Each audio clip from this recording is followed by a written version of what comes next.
What's going on, everybody? EP here with another video, and we're gonna talk about Carson Wentz today because I got a whole lot of feedback on what y'all gonna do with Carson Wentz and Jalen Hurts and all of that stuff. So I'm gonna start off this video by saying I don't want to get rid of Carson Wentz. Okay, the biggest thing is the money that we've invested in him.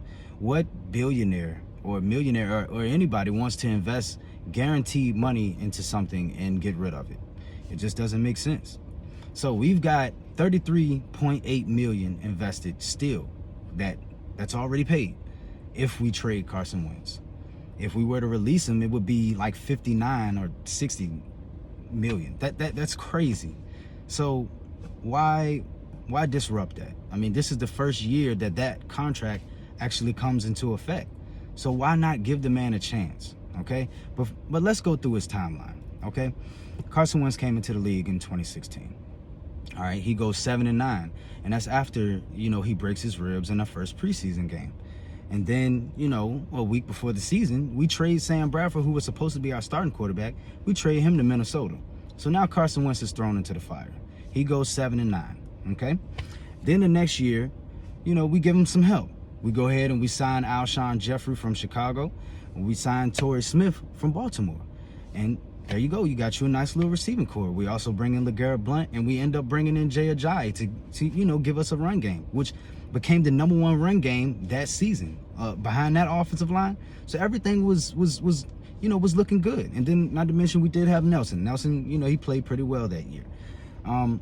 We go 11-2 with Carson Wentz, and Nick Foles comes in and wins the Super Bowl. So of course everyone's on Nick Foles' side now. So then Carson Wentz comes back the next year after the first two games. We go 1-1. And then Carson Wentz goes 5-6. He ends up getting hurt again, and Nick Foles takes over, and he leads us to the playoffs. And we almost beat the Saints to go on to the NFC Championship after beating Chicago in the first playoff game. So then the next year, Foles is gone. We end up letting him walk, and he goes to Jacksonville. We saw how that turned out, and now he's in Chicago. But anyway, back to Carson. Carson goes into the 2019 season. He's our starting quarterback. He goes 9-7. Okay, and a lot of people say that we face bum teams when we at the end of the season. First of all, all 4 of those games were division games, and either way, they all get paid to have fun, to play a great sport that we all love. You guys get paid millions of dollars. So it's really no excuse. I mean, we saw teams down the stretch playing hard, even though some may say that we didn't. But you see teams still playing hard down the stretch and still trying to knock off the other team. So then that brings me to this season.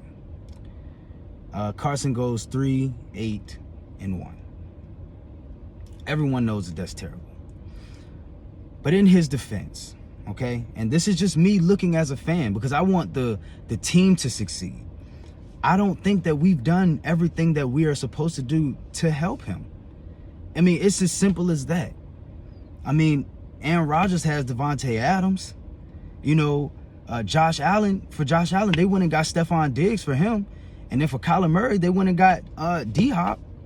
And see, a couple years ago, that's what we did. We went and got Alshon. But where's Alshon been the last few years? He's been banged up a lot. Where's Deshaun Jackson been the last few years? He's been banged up a lot. So basically, for the last 2 years, you had one season you went 9-7 and made the playoffs. The other season you went 3-8-1. But you never really had your top 2 receivers. What other quarterback has dealt with that and everyone's saying, get him out of here? I mean, come on, give the guy a chance. And I mean, maybe it's just fate. That's why Alshon and Deshaun couldn't get healthy. But I mean, what are we supposed to do? We were expecting to have Alshon, Jalen Reagor, and Deshaun Jackson on the field. I mean, it looks like a great lineup, but the guys can't stay healthy. And then Zach Ertz, I think that, honestly, the contract got the best of him. But either way, we have not done what we've had to do to help this football team and help Carson Wentz. Why wouldn't you go lock up Carson Wentz's favorite target, Zach Ertz? Why wouldn't you? What's the issue? I mean, you paying Deshaun Jackson and Alshon Jeffrey, who've barely been on the field. So why not pay someone who has been on the field? You know, he did get hurt this year, but who's to say that he wanted to rush back if you guys weren't even going to want him there? So, you know, but hey, I guess that's a different topic for a different time. But back to Carson. I think that we need to keep Carson, okay? We at least need to give him an opportunity to redeem himself with this new coaching staff, because you just don't know. Our offense could look completely different. Carson could come in with a completely different mindset. There were reports that him and Doug just didn't get along. Maybe him and Nick Sirianni can get along. Maybe these guys can help him resurrect his career. Maybe they can, and maybe they can't. But I just do not think that right here, right now, that we get rid of Carson Wentz. For me, it just doesn't make sense. It doesn't make sense. And if you really look at it, we've got Carson Wentz and Jalen Hurts both locked up for the next 4 years. So it's no need to rush, okay? Also in the middle of a pandemic year. You know, one thing that my father always told me was that you had a bad off season. You did not do well in your off-season work if you had a bad season. If we've seen you put it out there before and you had a bad season, you might not have had a good workout, a good off-season workout. Maybe you changed something. Who knows? Maybe Carson looked at it this year. Maybe he doubted that we were even going to play football. Who knows? So maybe he didn't go to the maximum height of off-season workout. Who knows? We just don't know. But either way, it's no excuse. Let's give him one more opportunity. We already paid the man. We've already invested our money into him. So why not give it a chance? We're not like the Rams. I want to speak on that. We're not like the Rams, because the Rams, they had a number one defense. And they feel that if they had a better quarterback against Green Bay, and we really don't know, but they feel that if they had a better quarterback, that they could have moved on. That's how they feel. And if you really look at it, they beat Tampa Bay this year too.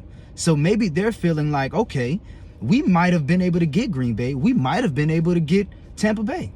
And they could be right back in the Super Bowl. But that's how they feel. I can tell you right now, we are not just a quarterback away or just a one player away. We've got a lot of problems. So we've got to fix those problems. So we've already got our money invested in a 28-year-old quarterback.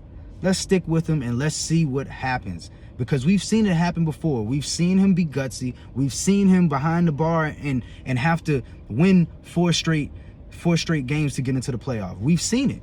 So why not let's build on that? I think that with this new coaching staff, maybe we can do that. With the new quarterback coach, maybe these coaches can hold him accountable and get him to his maximum, his maximum peak. Let's see. I don't see how it will hurt. I really don't. We're not ready to win right here, right now anyway. So let's build around Carson and let's continue to play some good football. Let's play some good football. Not continue, because we haven't been. Let's play some good football. All right? That's all I got for you guys today.